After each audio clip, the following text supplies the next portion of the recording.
Hello दोस्तों, welcome to commerce educators. हम लोग पढ़ रहे हैं कॉर्पोरेट अकाउंटिंग एंड ऑडिटिंग, जिसमें आज हम स्टार्ट करने वाले हैं इंड एस।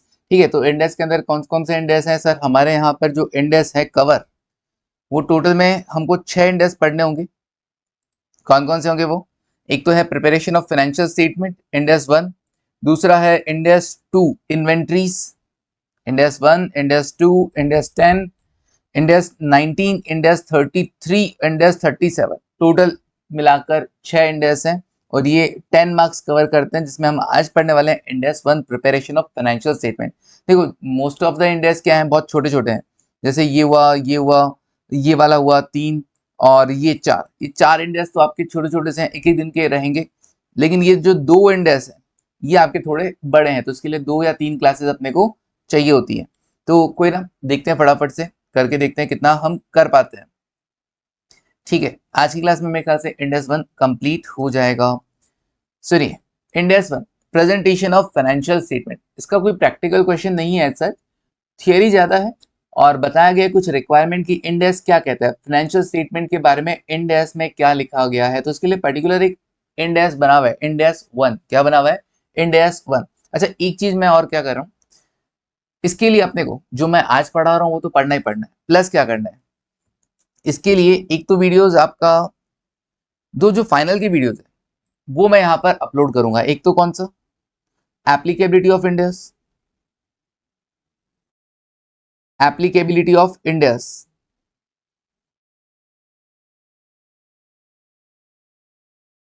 एक छोटा सा वीडियो कट करके कि भैया इंडेस किस किस पर एप्लीकेबल है, स्कोप ऑफ इंडेस, इंडेस आए कहां से, ये मैं अपलोड करूंगा। तो आपको पहले ये देखना होगा कि भैया इंडेस आए कहां से, आईएफआरएस से हमने क्या किया, कन्वर्ट करके इंडेस बनाए हैं। तो एक तो आपको सबसे पहले ये देखना है।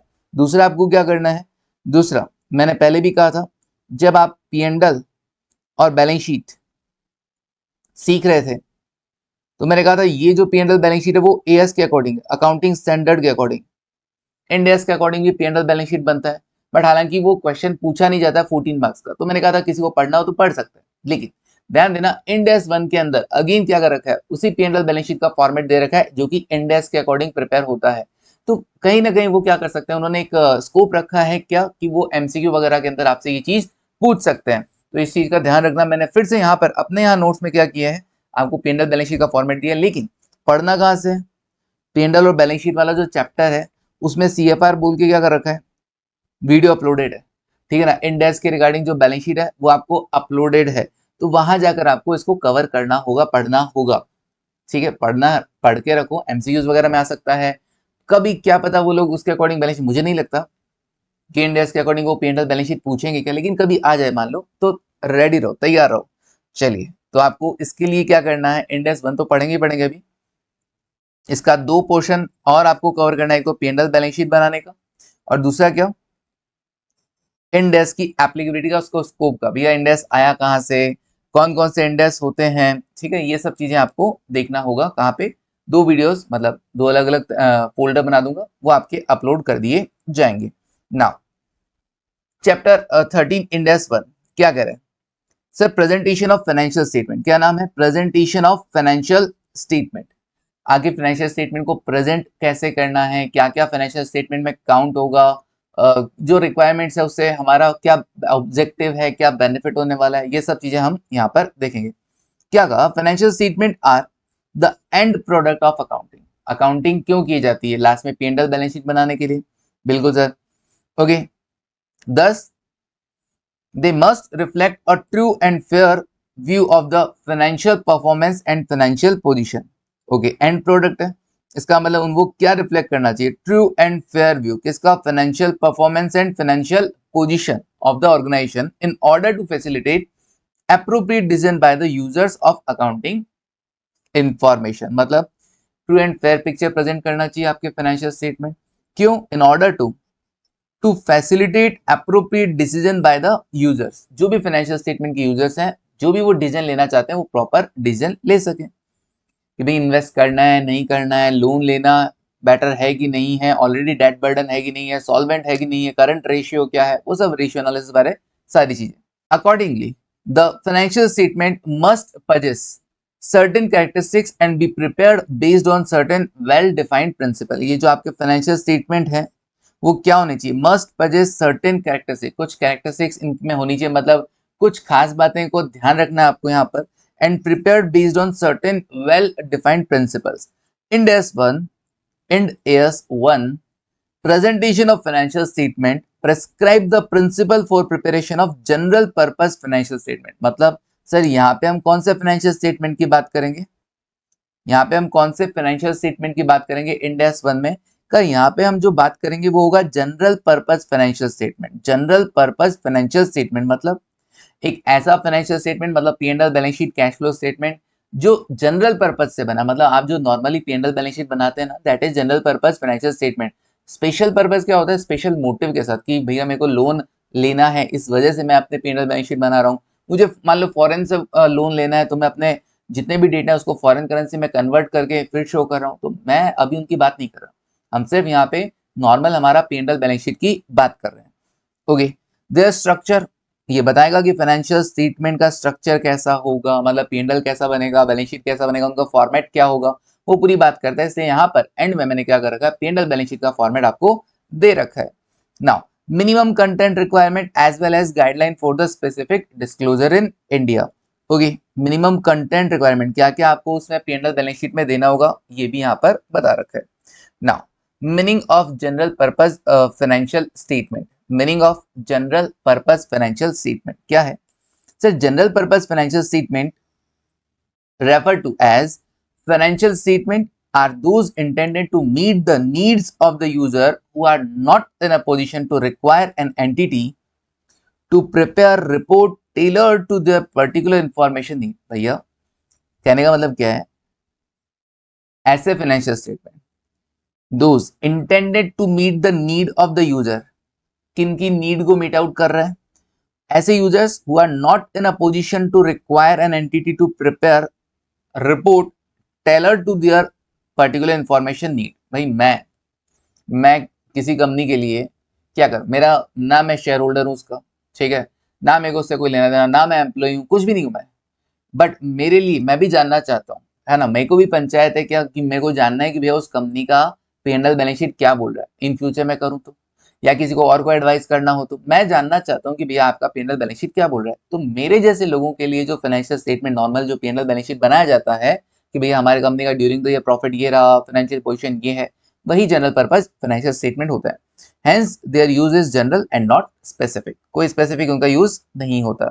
ऐसा नहीं है कि हमको आईपीओ लाने के लिए हम लोग प्रेजेंट कर रहे हैं वगैरह, ठीक है ना, या कोई लोन लेने के लिए हम लोग प्रेजेंट कर रहे हैं वगैरह, ऐसा कुछ नहीं, सिर्फ जनरल पर्पस।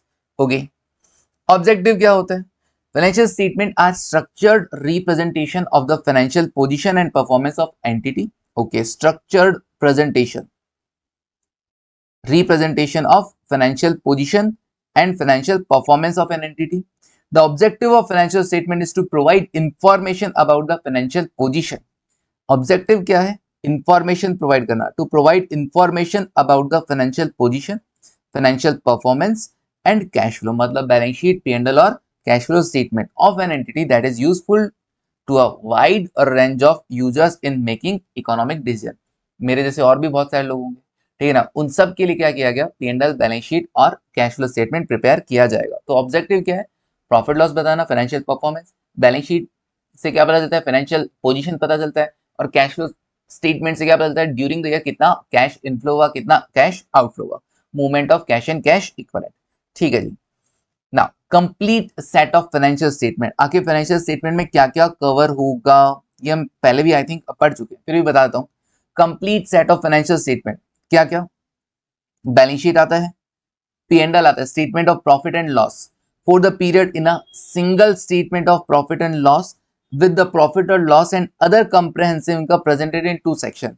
ये जो आपका पी&एल बनता है ना, पी&एल इंड एस के अकॉर्डिंग, हम एएस के अकॉर्डिंग बात नहीं कर रहे, इंड एस के अकॉर्डिंग जो आपका पी&एल बनता है, हालांकि मैंने पूरा डिफाइन कर रखा है जब आप पी&एल और बैलेंस शीट पढ़ेंगे, बट फिर भी मैं बता देता हूँ कि भाई एक छोटा मोटा बता देता हूँ कि पी&एल के अंदर क्या चलता है।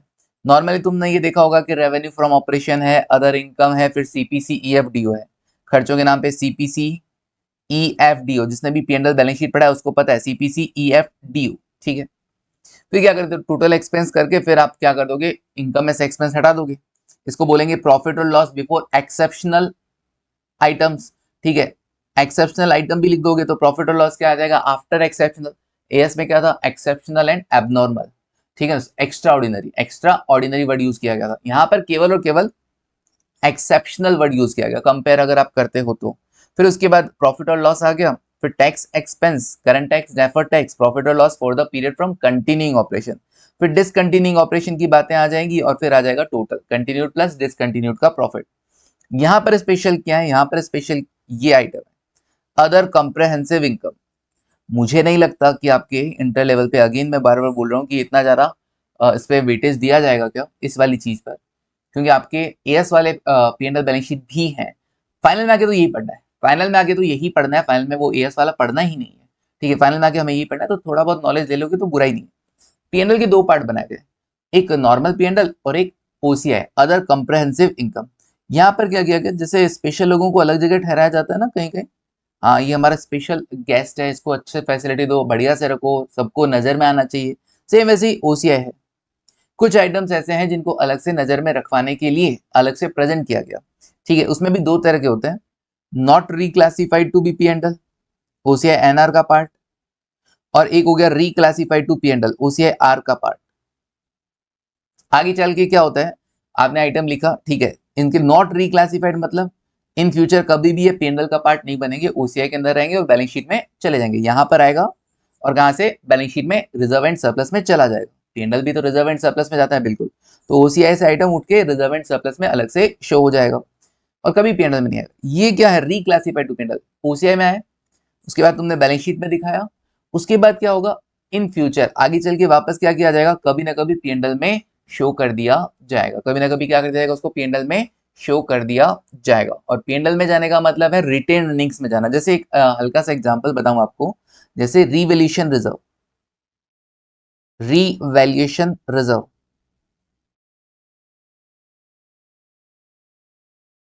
रिवैल्यूएशन रिजर्व, आपने एसेट को रिवेल किया, रिवेल करने पर एसेट की वैल्यू क्या हो गई, इंक्रीज हो गई। ठीक है, रिवेल करने पर एसेट की वैल्यू इंक्रीज हो गई। आपने क्या किया, रिवैल्यूएशन गेन को कहां ट्रांसफर कर दिया, रिवैल्यूएशन रिजर्व में।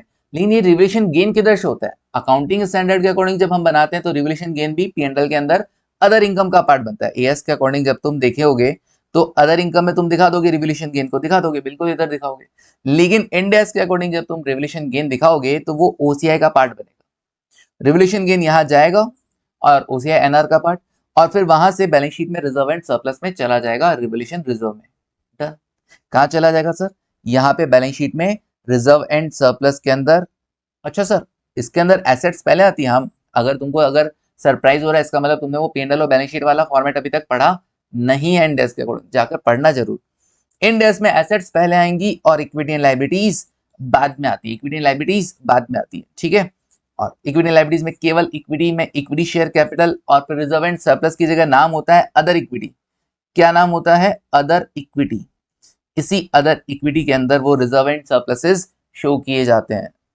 सर बहुत कुछ बदल गया है, हाँ, वहां पे केवल शेयर कैपिटल लिखा था करते थे, मतलब इक्विटी और प्रेफरेंस दोनों आया करते थे, यहाँ पे केवल इक्विटी आता है और रिजर्व एंड सरप्लस में अदर इक्विटी नाम दे दिया इसको, और अदर इक्विटी को आप यहाँ पे शो कर दोगे। बहुत सारे आइटम आते हैं, केवल रिजर्व एंड सरप्लस नहीं, और भी काफी सारे आइटम आते हैं। Share application money pending allotment, जहां पर एएस के अंदर इसके लिए अलग से सेपरेट लाइन था, सेपरेट लाइन आइटम था, ये सेपरेट मतलब अलग से सब हेडिंग था, बट अब नहीं, अब ये अदर इक्विटी का ही पार्ट है। Equity component of compound financial, ये सब चीजें मैं अभी इसलिए डिस्कस नहीं करना चाहता और आपको पढ़ने की नीड भी नहीं है, क्योंकि ये सब चीजें फाइनल में आएंगी। इतना डिटेल में जाओगे तो भैया फाइनली पढ़ लो फिर। ठीक है, तो नहीं, reserve and surplus, capital reserve, security premium, other reserve, ये सब यहाँ पे आएगा, रिटेन अर्निंग सब यहाँ पर आएगा। और अभी अभी जो मैंने दिखाया रिवोल्यूशन सरप्लस, रिवोल्यूशन गेन हुआ ना, तो वो रिवोल्यूशन सरप्लस इधर दिखाओगे तुम कि इस बार आपका रिवोल्यूशन गेन कितना है, उससे बैलेंस डिफाइन होगा। आप यहाँ पे नहीं दिखा रहे प्रॉपरली, यहाँ पे नहीं दिखा रहे हो, यहाँ पर रिटेन अर्निंग्स का पार्ट नहीं मान रहे हो। पहले तो क्या होता था, पीएनएल में शामिल करते थे अकाउंटिंग स्टैंडर्ड के अकॉर्डिंग अदर इनकम में, और वो पीएनएल का बैलेंस तुम्हारे यहाँ पे रिटेन अर्निंग्स में शो हो जाता था। अभी नहीं, अभी तुम उसको कहाँ दिखाओगे, यहाँ पर रिवोल्यूशन सरप्लस में। एएस पढ़ा है ना तुमने, अकाउंटिंग स्टैंडर्ड 10, यहाँ पर रिजर्व एंड सरप्लस में तुमको दिखाना होता है। अदर इक्विटी में है यहाँ पर इंडेक्स के अंदर, जब तुम फाइनल में पढ़ोगे इंडेक्स वगैरह, तब तुमको और ज्यादा क्लियर होगा। बट हाँ, एक बार के लिए हल्का सा नॉलेज हो, यहाँ पर दिखा है ओसीआई का आइटम था, यहाँ पर दिखा दोगे इन फ्यूचर। जब तुम एएस 10 में पढ़े थे ना कि जैसे एसेट बेच दोगे तो अब उसके रिगार्डिंग रिवोल्यूशन सरप्लस रख के क्या करोगे, उसको उठाकर भी किधर ट्रांसफर कर दिया जाता है, रिटेन्ड अर्निंग्स में ट्रांसफर कर दिया जाता है, रिटेन्ड अर्निंग्स में ट्रांसफर कर दिया जाता है। तो अब जब ये वो एसेट बेच देंगे तो रिवोल्यूशन सरप्लस से निकालकर बैलेंस को किधर ट्रांसफर कर देंगे, रिटेन अर्निंग्स में, लेकिन ये पीएनएल में वापस नहीं जाएगा। इसी को बोलते हैं, मतलब पीएनएल में वापस हमने इसको नहीं लिखा, इसी को बोलते हैं क्या, नॉट रिक्लासिफिएबल टू पीएनएल।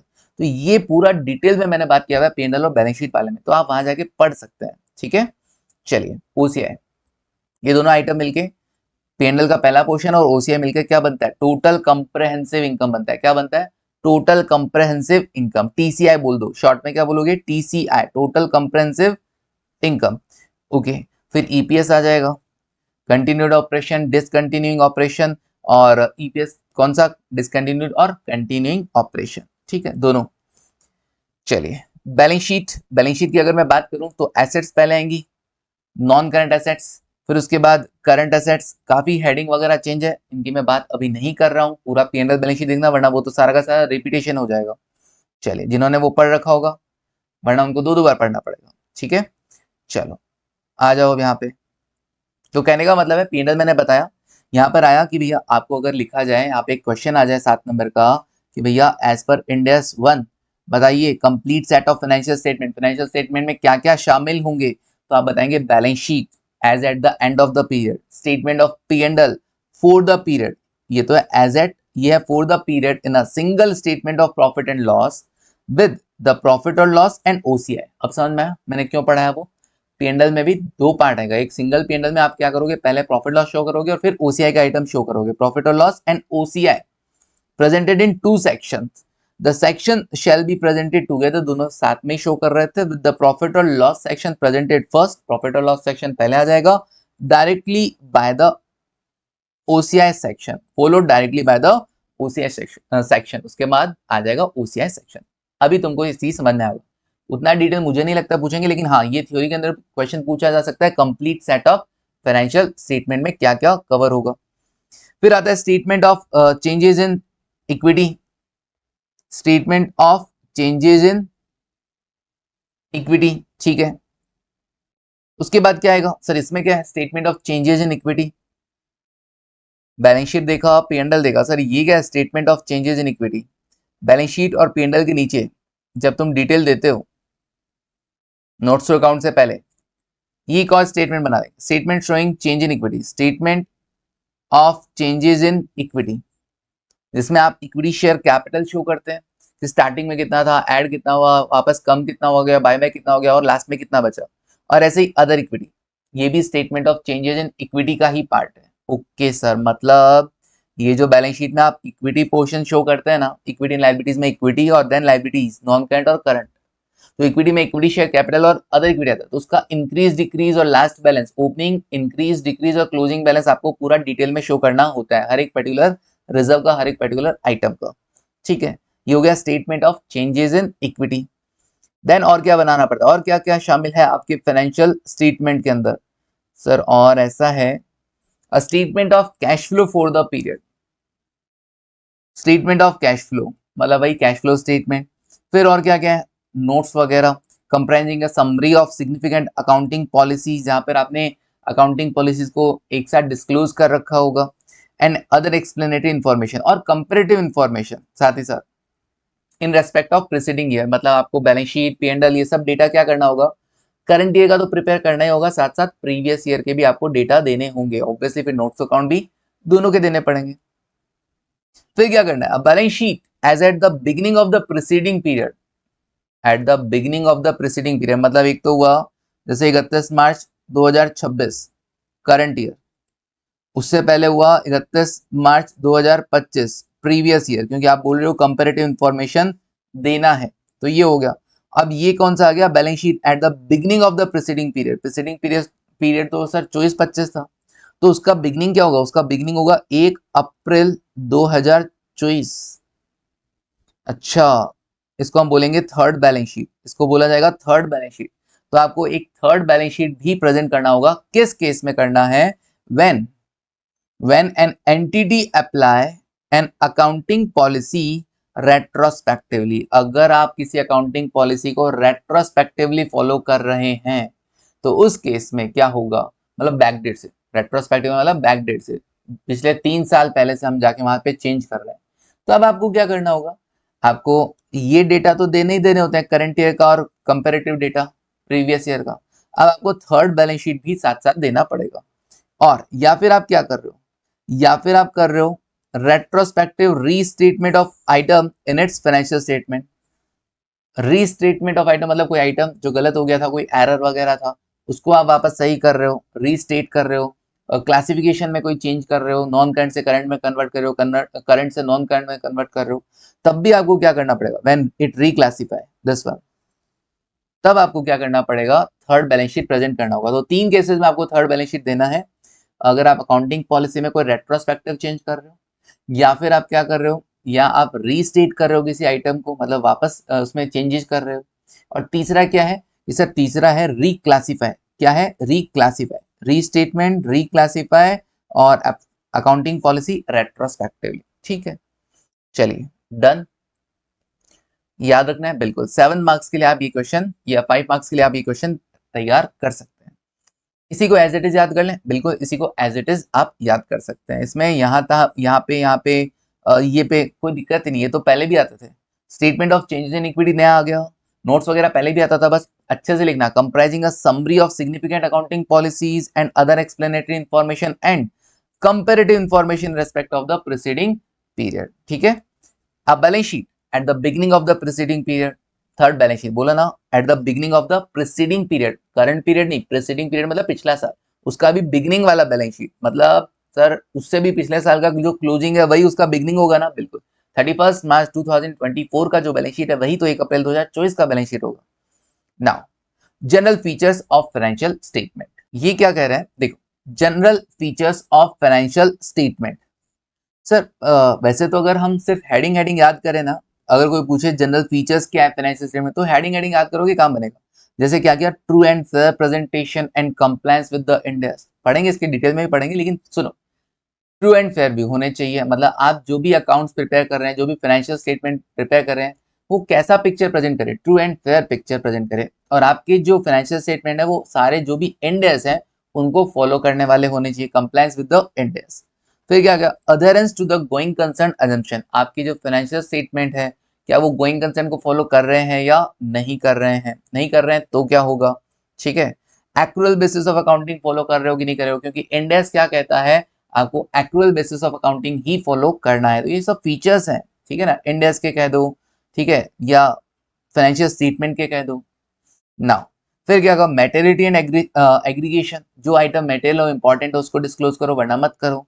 ऑफसेटिंग, क्या आप क्या कर सकते हैं, क्या आप अपनी एसेट्स और लाइबिलिटीज को ऑफसेट कर सकते हैं, इनकम और एक्सपेंस को ऑफसेट कर सकते हैं क्या, का नहीं कर पाएंगे अनलेस रिक्वायर्ड और परमिटेड बाय एन इंडेस। इंडेस में प्रॉपरली लिखा हुआ है, इंडेस 115 बना हुआ है, revenue from contract with customer. ये थोड़ा सा फाइनल की बातें कर जाता हूँ यहाँ पे। रीजन क्या होता है, आपके यहाँ पे इंडेस दे तो दिए, अब वो सारे इंडेक्स बाकी सब फाइनल में है, यहाँ पर सिर्फ एक इतना सा पोर्शन निकाल के 10 नंबर का आपको दे दिया, पकड़ा दिया भैया कि ये लो हमने तो दे दिए आपको। तो थोड़ा थोड़ा वहां का रेफरेंस आता है, हो सकता है कभी कभी आपको लगे कि थोड़ा सा हाई लेवल का बात हो गया, बट कोई ना। Index 115 revenue from contract with customer में आपको लिखा हुआ मिलेगा कि कौन सा रेवेन्यू तुमको नेट ऑफ करना, कौन सा नेट ऑफ नहीं करना, वो सब बातें लिखी होती है। तो भैया अगर तुमको यहाँ पे लेवल पे सिर्फ इतना सा समझना है कि अगर इंडेक्स परमिट करे या रिक्वायर्ड हो इंडेक्स के अकॉर्डिंग, ठीक है, तभी आपको क्या करना है, नेट ऑफ करना है, अदरवाइज नहीं करना, ऑफसेटिंग मना है। फ्रीक्वेंसी ऑफ रिपोर्टिंग कितने टाइम में करना है, एटलीस्ट एनुअली तो करना ही होगा। फिर उसके बाद क्या कहा, कंपैरेटिव इंफॉर्मेशन, कंपैरेटिव का information for the previous period should be disclosed unless exempted by the इंडेस। ठीक है, इतना तो आपको प्रीवियस ईयर का तो आपको देना ही देना पड़ेगा, उसके अलावा क्या क्या है वो भी देखेंगे। फिर इसके बाद आता है कंसिस्टेंसी ऑफ प्रेजेंटेशन, जैसा भी आप डेटा प्रेजेंट कर रहे हो वो कंसिस्टेंटली प्रेजेंट होना चाहिए। मतलब कितने हो गए, एच तक हो गया, एच मतलब 8 पॉइंट्स हो गए। ठीक है, तो जनरल फीचर्स में आपको 8 पॉइंट लिखने हैं, जिसमें ट्रू एंड फेयर प्रेजेंटेशन, सबसे पहले बात करते हैं true and fair presentation and compliance with the Ind AS. क्या कह रहा है, financial statement shall present a true and fair view of the financial position, financial performance and cash flow of entity. आपके फाइनेंशियल स्टेटमेंट क्या present करने चाहिए? True and fair picture present करने चाहिए किसके बारे में? Financial position, performance and cash flow, वही P&L, बैलेंस शीट और cash flow statement. The application of Ind AS with additional disclosure when necessary is presumed to result in the financial statement that present a true and fair view। अब बोला कि भैया true and fair view होता क्या, कि अगर आप क्या कर रहे हैं, अगर आप इंडेक्स को अप्लाई कर रहे हैं, जो भी डिस्क्लोजर देना है वो आप प्रोवाइड करवा रहे हैं, व्हेन नेसेसरी इज प्रिज्यूम्ड, ये माना जाएगा कि आप क्या कर रहे हैं, आपके financial statement true and fair picture present करें। मतलब सिंपली आप इंडेक्स को अगर फॉलो कर रहे हैं, जितने भी इंडेक्स है, तो हम मानते हैं कि आपके फाइनेंशियल स्टेटमेंट क्या कर रहे हैं, true and fair picture present कर रहे हैं। Any departure from Ind AS requirement must be disclosed along with the financial effect. Any departure must be disclosed along with the financial effect of the departure on each item in the financial statement. कितना impact आया value पे, that would have been reported in complying with the requirement. तो item कितना impact आया वो भी आपको बताना पड़ेगा, कि अगर आपने इंडेक्स फॉलो नहीं किया, कोई डिपार्चर कर रहे हो, तो उसको डिस्क्लोज करो और उससे किसी आइटम पे कितना इम्पैक्ट आ रहा है, इफेक्ट आ रहा है, वो भी बताओ। तो पहला फीचर हो गया true and fair picture and compliance with the index. ठीक है, चलिए तो समझ में आया तुमको, 3 हाईलाइट किया, बोला कि ट्रू एंड फेयर पिक्चर किसका बताओगे, फिर बोला कि ट्रू एंड फेयर पिक्चर कब मान लेंगे, ठीक है ना, और फिर बोला कि अगर डिपार्चर हुआ तो। चलिए next, adherence to going concern. Going concern होता है हमारा बिजनेस चलता रहेगा और चलता ही रहेगा, नियर फ्यूचर में बंद नहीं होने वाला है। तो financial statement should be prepared assuming that the entity will continue. आपके फाइनेंशियल स्टेटमेंट कैसे तैयार होना चाहिए? Should be prepared assuming the entity will continue its business in the foreseeable future. निकट भविष्य में आपका बिजनेस चलता रहेगा unless management intend to liquidate the entity और सीज ट्रेडिंग और has no realistic option but to close. जब तक कि now management intend to liquidate the entity, management क्या कर रहा है भैया, मैनेजमेंट का इंटेंशन ऐसा हो, intended to liquidate the entity और सीज ट्रेडिंग और has no realistic option but to close. अब बंद करने के अलावा हमारे पास कोई ऑप्शन नहीं है। In case the financial statement have not been prepared on going concern, अगर आप गोइंग कंसर्न के अकॉर्डिंग नहीं बनाते हैं, the fact that fact should be disclosed. तो भैया आपको क्या करना होगा, उस फैक्ट को डिस्क्लोज करना होगा together with the basis on which they have been prepared. Okay, किस बेसिस पे बना रहे हो वो भी बताओ। तो अगर आप गोइंग कंसर्न फॉलो कर रहे हो दैट्स ओके, कोई दिक्कत नहीं है। लेकिन अगर आप गोइंग कंसर्न फॉलो नहीं कर रहे हो तो आप कौन सा अप्रोच फॉलो कर रहे हो, लिक्विडेशन अप्रोच फॉलो करो, बताओ भैया। अगर आप लिक्विडेशन के बेसिस पे कर रहे हो, आपको लग रहा है कि आपका इंटेंशन है कि आप बंद कर देंगे, ठीक है, और लिक्विडेट द एंटिटी और सीज ट्रेडिंग, या काम रोक देंगे, या has no realistic option but to close, या आपके पास कोई ऑप्शन ही नहीं है बंद करने के सिवा। ठीक है, चलिए, या तो आपका इरादा है या आपकी मजबूरी है ना, यहाँ पे ये हुआ, या तो आपका इरादा है इंटेंट्स, या आपकी मजबूरी है, no realistic option but to close. Next, accrual basis of accounting. Accrual basis of accounting के लिए क्या बोला, an entity shall prepare its financial statement except for cash flow information. क्या करना है, एन एंटिटी को क्या करना होगा, अपने फाइनेंशियल स्टेटमेंट तैयार करेगा except for cash flow information using the accrual basis of accounting. Accrual basis को फॉलो करना है। दस asset and liabilities will be recognised when they are receivable. मतलब सिंपली OUPA है ना, OUPA मतलब outstanding expenses, earned income, prepaid expenses और accrued income, ये सब आपको एडजस्ट करना होगा, एक्रूअल बेसिस पे आपको अकाउंटिंग करना होगा। ठीक है, मेटेरिटी एंड एग्रीगेशन के लिए क्या बोल रहे हैं, each material class of similar item shall be presented separately. ठीक है जी, in the financial statement item which are not material need not to be disclosed except if it is required by the law. ठीक है, तो कहा कि financial statement में आप क्या करेंगे, each material class of similar item shall be presented separately. हर एक आइटम को, जो भी मेटेरियल इंपॉर्टेंट आइटम है उसको अलग से दिखाना है, और जो मटेरियल नहीं है need not be disclose, simple, जब तक कि लॉ ना बोले। नाउ फ्रीक्वेंसी के लिए क्या कह रहा है, फ्रीक्वेंसी ऑफ रिपोर्टिंग कितने टाइम, एटलीस्ट एनुअली बोला, shall present a complete set of financial statement. ऊपर पढ़ा था ना, complete set of financial statement, P&L, balance sheet, statement of changes in equity, cash flow, notes वगैरह, थर्ड बैलेंस शीट। ठीक है, okay, at least annually, हर साल बनाना है।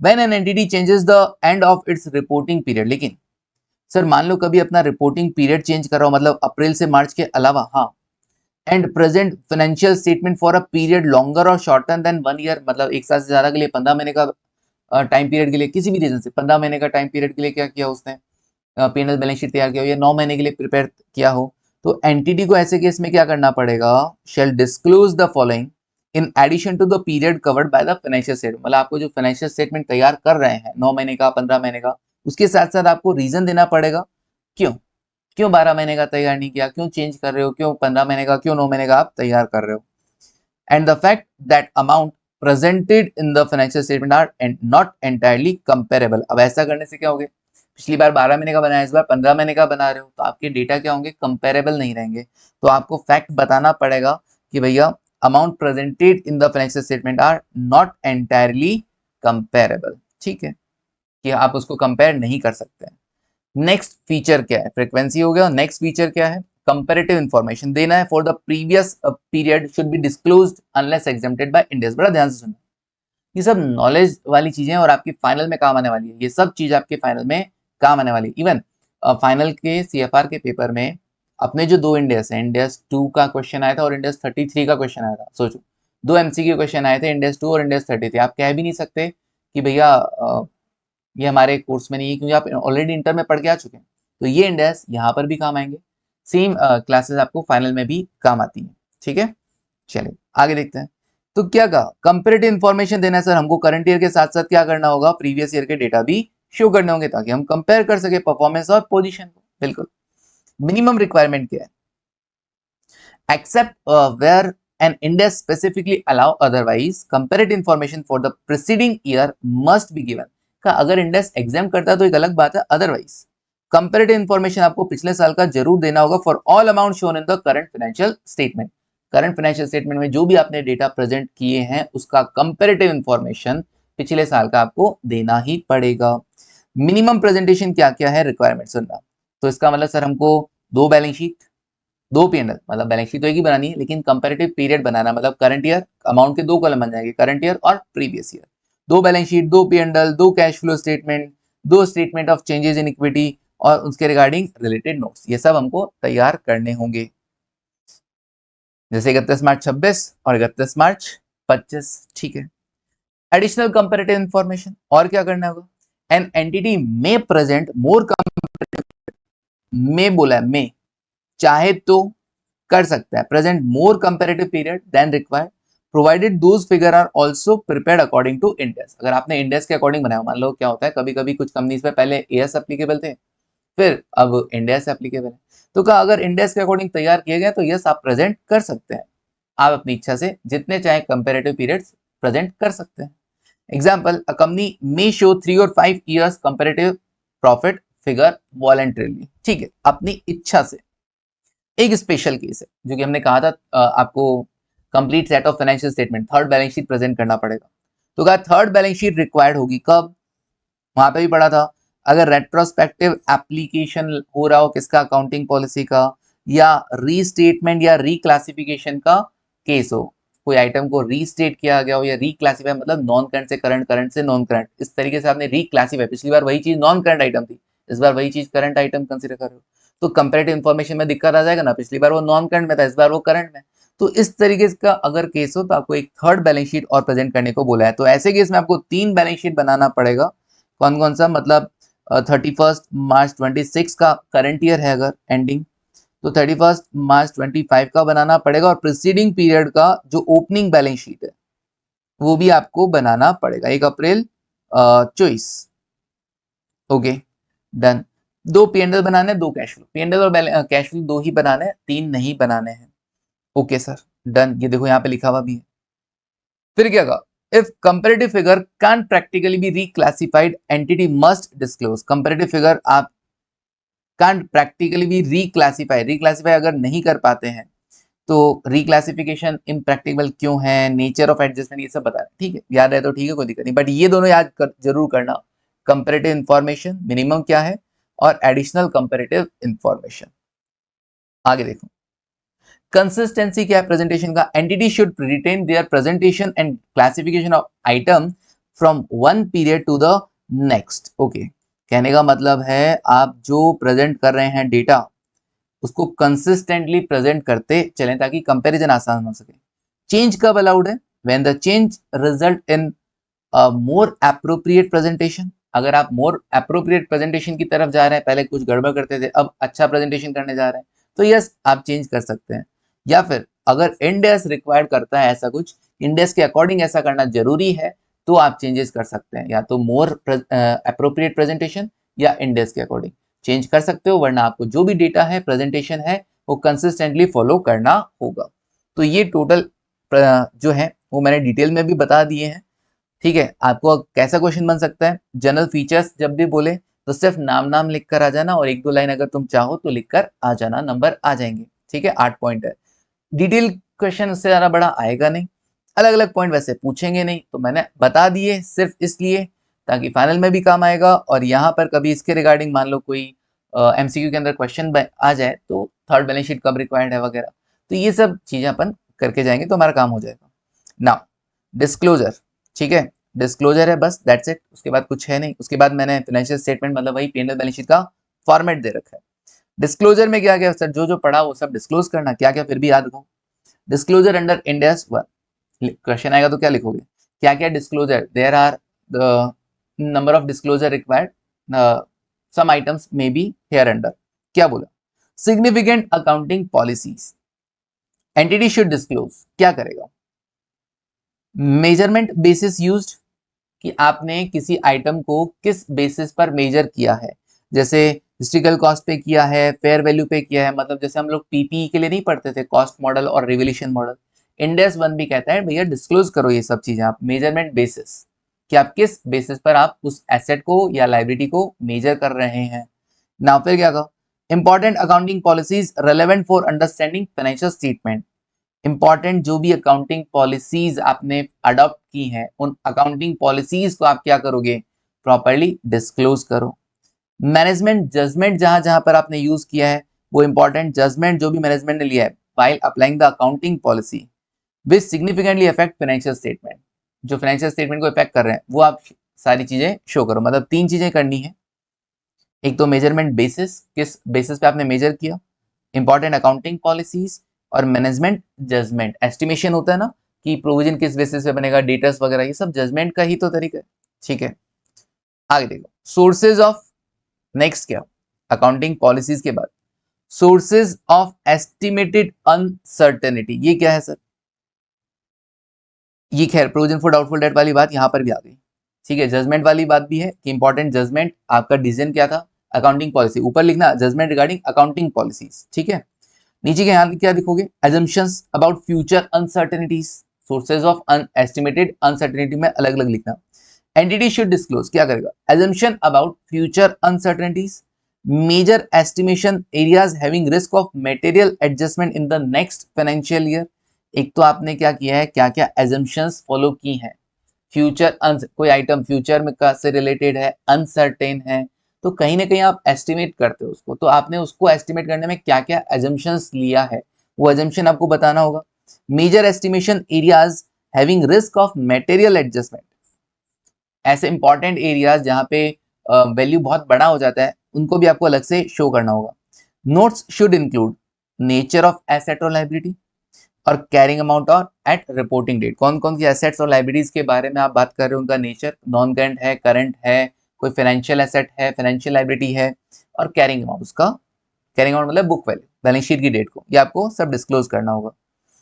ओके, तो ये एस्टिमेटेड अनसर्टेनिटी का सोर्सेज आपको बताना होगा, एस्टिमेटेड अनसर्टेनिटी के सोर्सेज कि किस बेसिस पर क्या क्या assumptions आपने फॉलो किए वगैरह, प्रोविजन बनाना डाउटफुल डेट पर, या फिर एसेट की लाइफ को एस्टिमेट करना, ये सब आप यहाँ पर कवर करते हैं। कैपिटल मैनेजमेंट पॉलिसीज, जो भी आपकी कैपिटल इक्विटी है, प्रेफरेंस है या डेट है, उन सबको मैनेज करने का आपको पॉलिसी बताना होगा।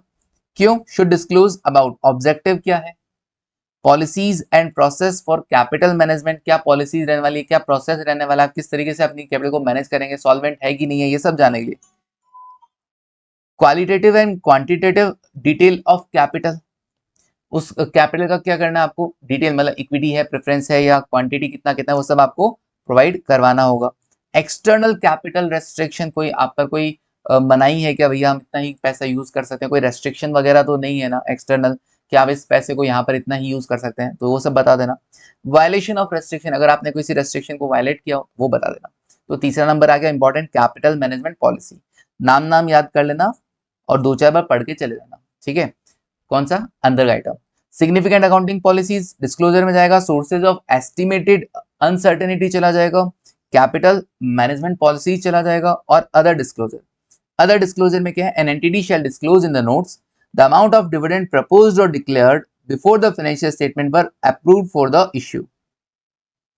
आपने डिविडेंड कितना प्रपोज किया या डिक्लेयर किया before the financial statement were approved for issue, financial statement approve होने से पहले पहले, तैयार होने से पहले पहले डिविडेंड कितना डिक्लेयर किया, but not recognised as a distribution to the owner during the period, बट आपने अभी तक उसको एज अ डिस्ट्रीब्यूशन रिकॉर्ड नहीं किया है। ओके, और अमाउंट पर शेयर, हर शेयर पे कितना डिविडेंड आप दे रहे हो। The amount of any cumulative preference share dividend not recognised, तो मतलब यहाँ पर हम डिविडेंड की अलग से बात कर रहे हैं, ऐसा डिविडेंड जो डिक्लेयर हुआ बट अभी तक रिकॉर्ड नहीं किया है। ऐसे ही क्यूमुलेटिव प्रेफरेंस शेयर डिविडेंड, इसको तो डिक्लेयर करने की जरूरत ही नहीं होती, डिविडेंड नहीं दिया तो देना पड़ेगा, इस साल नहीं दिया अगले साल देना पड़ेगा, तो उसको भी अगर रिकॉग्नाइज नहीं किया है तो भैया डिस्क्लोजर दो आप। An entity shell disclose the following, क्या, if not disclosed elsewhere in the information published with the financial statement, कहीं और अगर आपने प्रेजेंट नहीं किया तो ये सब भी दो। the domicile and the legal form of entity, its country of incorporation कहाँ बना है, एड्रेस क्या है, ये सब आपको देना होगा, ठीक है। मतलब किस कंट्री में है, क्या इसका लीगल फॉर्म है, कंपनी है, लिमिटेड प्राइवेट लिमिटेड है, ठीक है ना, या फिर म्यूचुअल फंड है, banking company, non banking company, मतलब बहुत सारी चीजें होती है, लीगल फॉर्म आपको देना है। Description of the nature of entities operation and principal activities, आपका एंटिटी का ऑपरेशन क्या है, करते क्या है आप, इनकी प्रिंसिपल एक्टिविटीज क्या है, कभी किसी कंपनी का विकिपीडिया पे चेक करना, आपको ये सारी डिटेल्स मिल जाती है।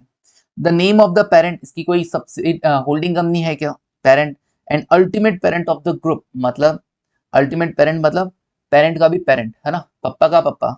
चलिए, पेरेंट और सब्सिडी समझते हैं, होल्डिंग सब्सिडी, एक कंपनी ने दूसरी कंपनी का मोर देन 50% क्या कर रखा हो, शेयर कैपिटल एक्वायर कर रखा हो, कंट्रोल कर रखा हो, तो वो जिसने कंट्रोल कर रखा है वो पेरेंट, और जिस पर कंट्रोल कर रखा है वो सब्सिडियरी, ठीक है ना। अब पेरेंट का भी तो पेरेंट हो सकता है, बिल्कुल हो सकता है सर, अल्टीमेट पेरेंट हो गया। If it is a limited life entity, अगर ऐसा कोई ऑर्गेनाइजेशन है लिमिटेड लाइफ वाला, information regarding the length of its life, कितना लाइफ है इसका, वो सब आपको डिटेल देना पड़ेगा। अगर ये सारी लास्ट वाली डिटेल कब देनी है, कहीं और अगर प्रेजेंट नहीं हो तो आप यहाँ पर दे देना, ठीक है। चलिए, तो ये आपको थोड़ा सा याद करना होगा, 4 ही चीजें हैं, ठीक है। सिग्निफिकेंट अकाउंटिंग पॉलिसी में क्या लिखोगे, मेजरमेंट क्या यूज किया आपने बेसिस, दूसरा अकाउंटिंग पॉलिसीज आप कौन कौन सी यूज कर रहे हैं, और तीसरा मैनेजमेंट का जजमेंट, ठीक है। सोर्सेज ऑफ एस्टिमेटेड अनसर्टेनिटी में क्या करोगे, ये जो अनसर्टेनिटीज की वैल्यूएशन करोगे आप, जिसके लिए आप कोई प्रोविजन बना रहे हो वगैरह, बुक्स में रिकॉर्ड करने के लिए क्या क्या आपने एजम्पशन लिया, और ऐसे कोई एस्टिमेशन एरिया जहाँ पे रिस्क बहुत ज्यादा हो, मेटेरियल एडजस्टमेंट होने का चांसेस, उनको अलग से डिस्क्लोज कर दो। एसेट और लायबिलिटी का नेचर, उनका कैरिंग अमाउंट शो कर दो। कैपिटल मैनेजमेंट पॉलिसीज मतलब ऑब्जेक्टिव क्या है, पॉलिसीज प्रोसेसेस क्या है, क्वालिटेटिव क्वांटिटेटिव डिटेल्स, एक्सटर्नल को रेस्ट्रिक्शंस है क्या, और वायलेशन ऑफ रेस्ट्रिक्शन। डन। चलिए, तो इसी के साथ क्या हो जाता है, आपका इंड एस 1 कंप्लीट हो जाता है, ठीक है। चलिए, डन है। ये पूरा पी एंड एल और बैलेंस शीट आप कहाँ देखेंगे, मैंने वीडियो ऑलरेडी अपलोड कर रखा है तुम्हारे P and L balance sheet वाले में, उसको देखना है, मस्ट है, ठीक है। उस टाइम मैंने बोला था देखो देखो मत देखो, बट देखो, देख लोगे तो बहुत अच्छा है, आगे काम ही आएगा, फाइनल के अंदर चीजें थोड़ी और आसान हो जाएंगी, है ना। 2 बार पढ़ने को मिल जाएगा, एक बार गो थ्रू जरूर करके जाओ, मैं तो ये कहूंगा एक बार गो थ्रू जरूर करके जाओ। बाकी इस इंडेक्स से जो पूछे जाने वाले क्वेश्चन हो सकते हैं, वो हेडिंग है इनकी, डिस्क्लोजर हुआ, फीचर्स हुए, जनरल फीचर्स, या complete set of financial statement में क्या क्या कवर होगा, 3 चीजें यहाँ पे पूछी जा सकती हैं, ठीक है। चलिए, तो आज के लिए इतने रखते हैं, thank you, take care and bye.